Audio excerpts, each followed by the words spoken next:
32, Holy Diver, Dio. 31, Doctrine of Mayhem by G.G. Allen. Number 30, Burzum by Burzum. 29, Warriors of the World, Manowar. Not their best album, but it's the album I listen to the most.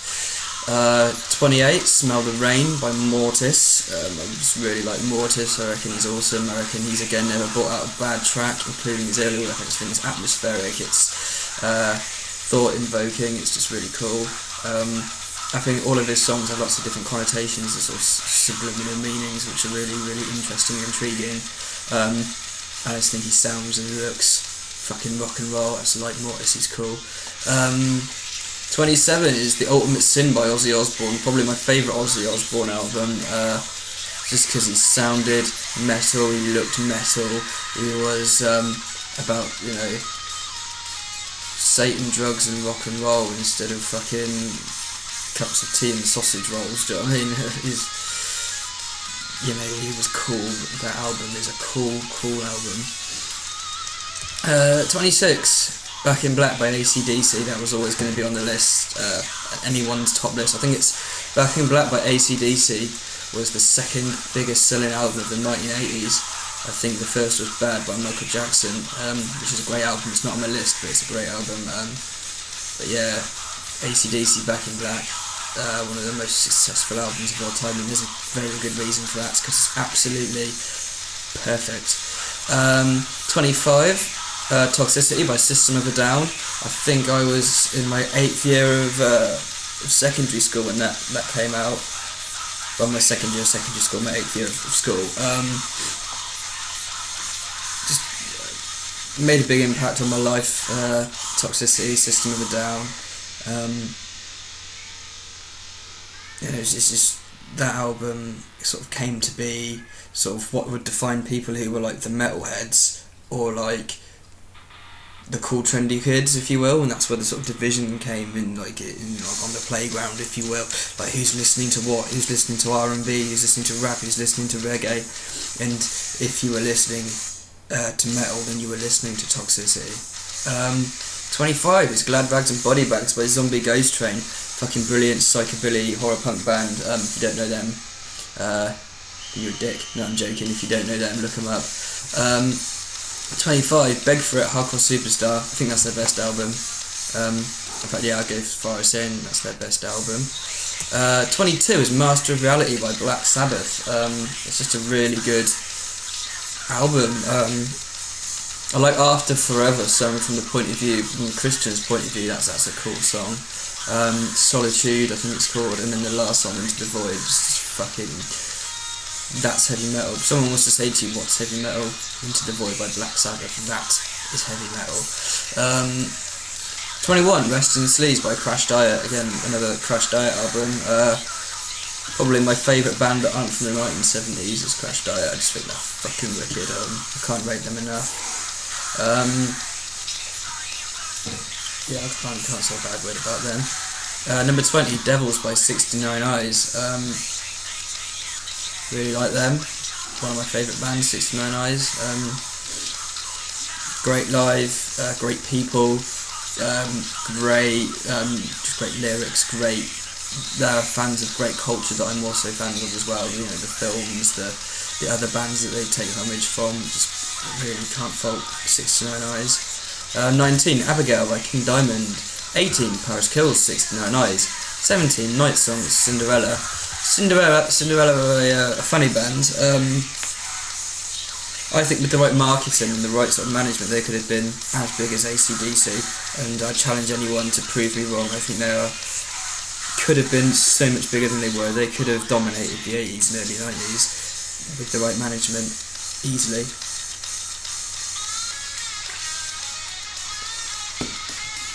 Number 16 is Welcome to My Nightmare by Alice Cooper. Again, not his best album, but the album I listen to the most, probably. 15, Shout with the Devil, Motley Crue. Number 14, Hellbilly Deluxe Part 2 by Rob Zombie. That's a sexy album. 13, Deadache by Lordi. Lordi are one of my favourite bands. I know most people, really fucking hate Lordi. Well, fuck you, because they're awesome. Just awesome lyrics, catchy, bitey, sort of crunchy riffs, just really, really good. 12 is Crazy Nights by Kiss.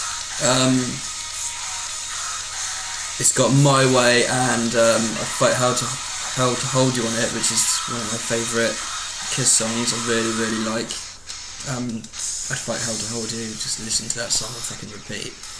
11 is Power Metal by Pantera. My favourite Pantera albums are number 4, 5 and 6. So Power Metal, Cowboys from Hell and Vulgar Display of Power. It's the first 3 with Phil Anselmo. I think out of all of Pantera's albums, I think Power Metal is probably the best. It's the strongest. Phil's voice is by far the best on that album. I think Dimebag's riffs are much cooler on that album out of the Phil Anselmo ones. 10 is Creatures of the Night by Kiss, another absolutely faultless album. Cool music videos, had Vinnie Vincent playing on it. It's just a fucking quality album. Creatures of the Night, if you like heavy metal, you'll love Creatures of the Night because it's such a good album. Such a really good album. 9 is Sad Wings of Destiny by Judas Priest. That comes under the same sort of fold as like, the Black Sabbath and the Led Zeppelin and Rainbow, Deep Purple, those bands. That album is, like I was saying earlier, it's one of those blueprints of heavy metal. It's the predecessor to what heavy metal will become. I think there's a lot of bands take humongous influence from that Judas Priest Sad Wings of Destiny album, and if not for that album, heavy metal probably would have died in 1974, I think. Number 8 is Hated by Sister, which is what's playing in the background now. I don't know if you can hear it or not, I've not checked the footage yet. I don't even know if this is recording, to be honest. Hated by Sister. I found them by doing a Google search a couple of years ago, probably late 2008 time. It's really, really like Sister. I like that early work, I like their new work. I think every band member and former band member of Sister is awesome.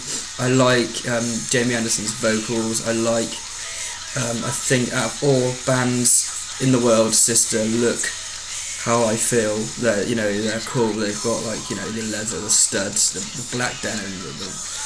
They've got big back-combed hair, but they also wear corpse paint. It's not really corpse paint. It's just like black and white. It's like a Shout at the Devil era Motley Crue, but it's heavy, almost sort of Wednesday 13-y vocals, but not that far. Imagine Guns N' Roses meets just dark, heavy Guns N' Roses. That's probably how I'd describe them, with a much more badass attitude. It's really cool. Sister, probably my favourite band at the minute. Number 7, Famous Monsters by Misfits. Not most people's favourite Misfits album, but it's mine, so fuck you if it's not yours. A joke. Number 6 is Volume 4, Black Sabbath. My favourite Black Sabbath album. Not a bad song on it. The last song on the album, I can't remember what it's called, but I could just listen to that all day long. It's fucking wicked. Just a really concise album. It's just really, really consistently good throughout the whole album. Number 5 is Fear of the Dark by Iron Maiden. Consider putting this one higher because I used to listen to it on repeat for hours when I was a kid. Fear of the Dark. It's just a fucking really articulate album. It's really, really good. It's that real heavy metal sound, what I would call a heavy metal sound. To me, heavy metal is Iron Maiden, it's Judas Priest, it's Black Sabbath, it's, to an extent, it's Kiss, AC/DC, Wasp, I'd say. That's what I'd call a heavy metal, that new wave of British heavy metal, power metal-y sound, which, is faultless. Number 4 is Opus Eponymous, I don't know if I'm pronouncing that right, by Ghost.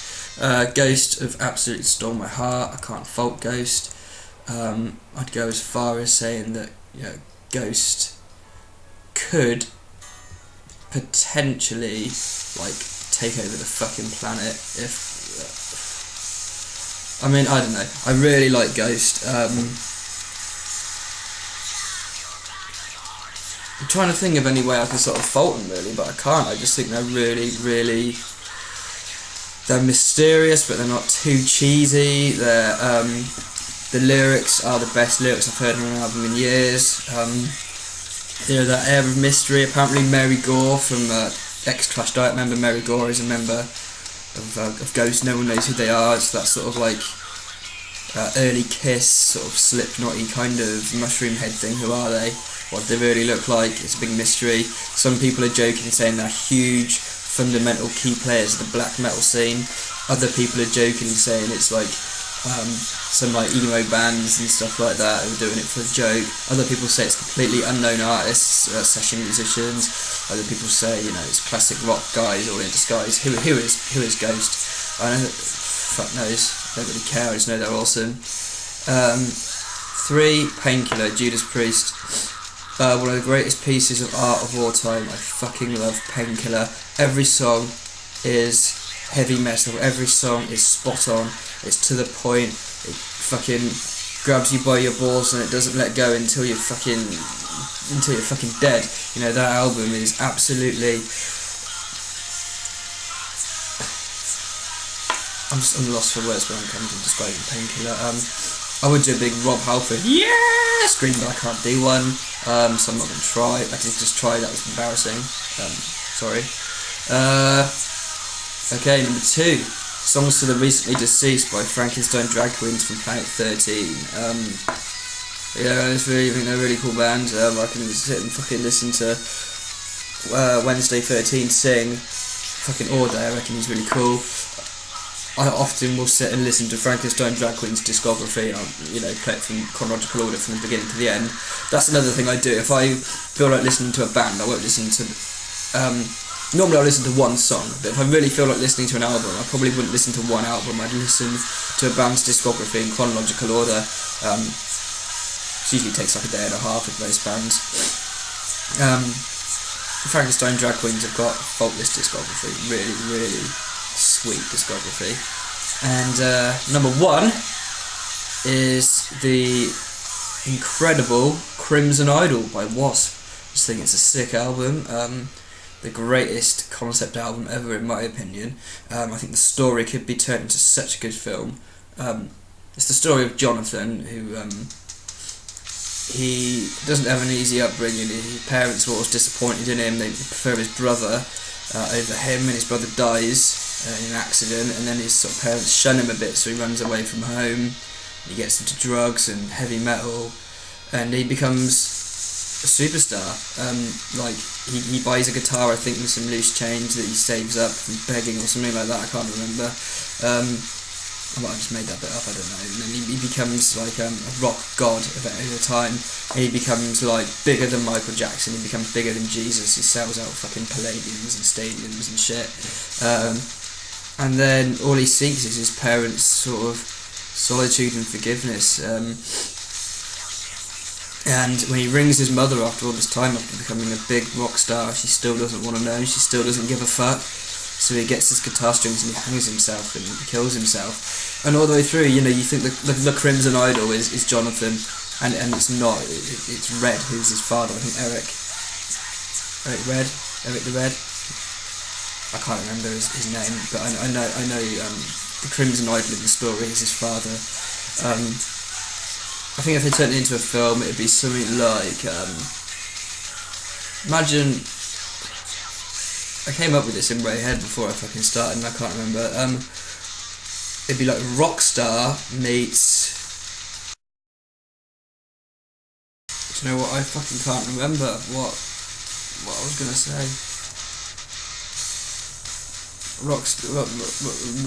Rockstar meets, what would the Crimson Idol be? Rockstar meets like The Devil Rides Out or something.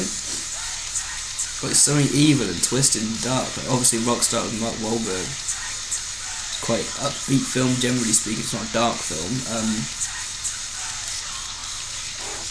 Yeah, let's just go with fucking Dracula or fucking Devil Rides Out or something like that. But I think it'd be a really cool film, and if Crimson Idol doesn't get turned into a film, it'd be a mistake.